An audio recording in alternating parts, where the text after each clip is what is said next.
ہم کریں گے ہر مظلوم کی حمایت۔ السلام علیکم، میں ہوں حرین فاطمہ اور آپ دیکھ رہے ہیں حمایتی نیوز HD چینل۔ نظر ڈالتے ہیں آج کی اہم خبروں پر۔ اورنگی پولیس کا ڈکیتوں سے مبینہ مقابلہ۔ سیکٹر 35A زمان ٹاؤن لنک روڈ کے قریب پولیس اور ڈکیتوں کے درمیان فائرنگ کا تبادلہ۔ موٹر سائیکل سوار 2 مسلم ملزمان شہریوں کو لوٹ کر فرار ہو رہے تھے۔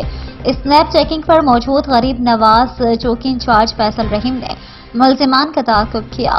دوسری جانب SHO اورنگی ملک عامر نے بھی ملزمان کا گھیراؤ کیا۔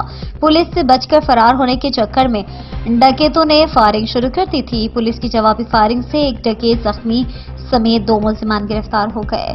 زخمی ڈکیت کی شناخت سیف اللہ جبکہ دوسرا ملزم وسیم بھی گرفتار ہو گیا۔ ملزمان کے قبضے سے ایک 9mm اور TT پستول، 4 موبائل فونز، موٹر سائیکل اور نقد رقم 12,000 روپے تحویل میں لے لیے ہیں۔ زخمی ملزم کو ہاسپٹل جبکہ دوسرے کو تھانے منتقل کر دیا گیا ہے۔ گرفتار ملزمان کا کرمنل ریکارڈ اور تحویل میں لی گئی موٹر سائیکل کا ریکارڈ چیک کیا جا رہا ہے۔